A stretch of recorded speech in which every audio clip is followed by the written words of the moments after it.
Campaign shocker. A 28-year-old first-time candidate defeats one of the most powerful Democrats in Congress. I cannot put this into words. All right, you're... This morning, what her victory and liberal message mean for the party. From NBC News, this is Today with Savannah Guthrie and Hoda Kotb, live from Studio 1A in Rockefeller Plaza. And now to that stunning campaign upset we mentioned at the top of the show. A longtime and powerful congressman defeated in New York's Democratic primary by a young first-time candidate. NBC's Casey Hunt with more on that. Casey, good morning. Savannah, good morning to you. We are actually out in Utah because Mitt Romney won the Republican primary for Senate. But as you point out, the stunning news last night in New York, where Joe Crowley, who had made very little secret of the fact that he wanted to be Speaker of the House someday, was unseated by a 28-year-old first-time candidate, and she took that all away. We meet a machine with a movement, and that is what we have done today. This 28-year-old first-time candidate stunning the political world. Alexandria Ocasio-Cortez taking down 10-term Democratic Congressman Joe Crowley, once seen as Nancy Pelosi's possible successor, as Democratic leader or even Speaker of the House in a shocking upset. I respect the outcome of this election. Crowley dedicating the Bruce Springsteen hit Born to Run to his opponent.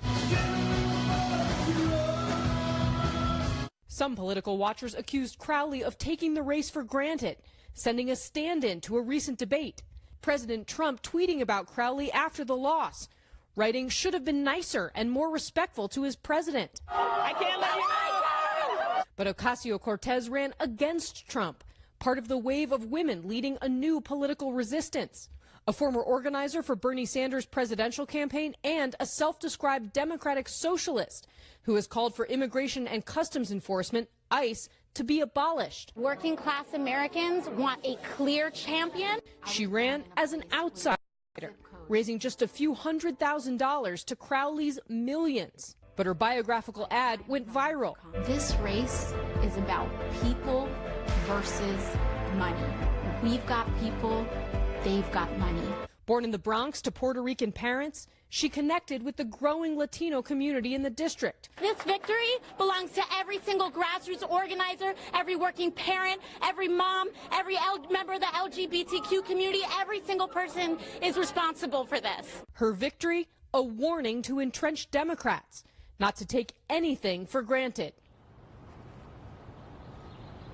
This really is a seismic loss for Democrats in the House, and it echoes the loss 4 years ago of Eric Cantor, who was then the #2 Republican in the House. Now, of course, if Ms. Ocasio-Cortez does get elected in November, she will be the youngest woman ever elected to the House of Representatives. Savannah. All right, Casey, thanks. Let's bring in NBC News political analyst Steve Schmidt. Steve, good morning. Good morning. Wow, that was a huge upset last night. There was something about this young woman's political ad that did capture a lot of people's attention. Just watch a little bit of it and explain why you think she won. This race is about people versus money.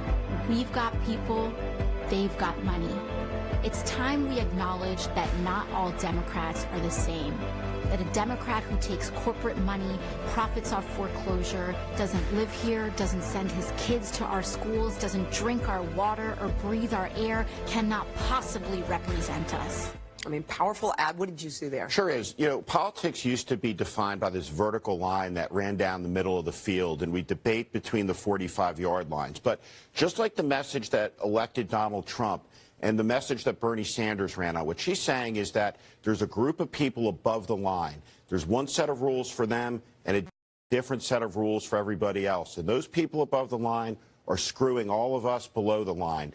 And that message runs and is effective from the left of the Democratic Party all the way across to the Trump voter. This is what's interesting about why you would have Sanders-Trump voters during the last election. Absolutely. What does this mean, though? I mean, if all the energy in the Democrat Party is on the far left, and certainly the energy in the Republican Party is with Trump and the far right, how does that play out? If you were going to do a general election, is that good for Trump? Well, I think it's bad for the country. It could be good for Trump because Trump got elected. And if you looked at the polling, essentially what the American people were telling us, we didn't listen very well, was that there were two unelectable candidates. And that when two unelectable candidates run against each other, one of the unelectable candidates is going to win. And by 78,000 votes in 3 states, that's what happened to Donald Trump. I think politically, Donald Trump is advantaged the degree to which American politics is radicalized. If the center collapses, I think that benefits Donald Trump. His numbers, by the way, are going up. As you know, you are a former Republican. You recently kind of stepped away from the party. If you were to answer the question, will Donald Trump be elected again? If you were to ask that question right now, what would your answer be? Maybe. Look, at the end of the day, politics at the beginning of my political career was a business of persuasion. It has become a business of incitement.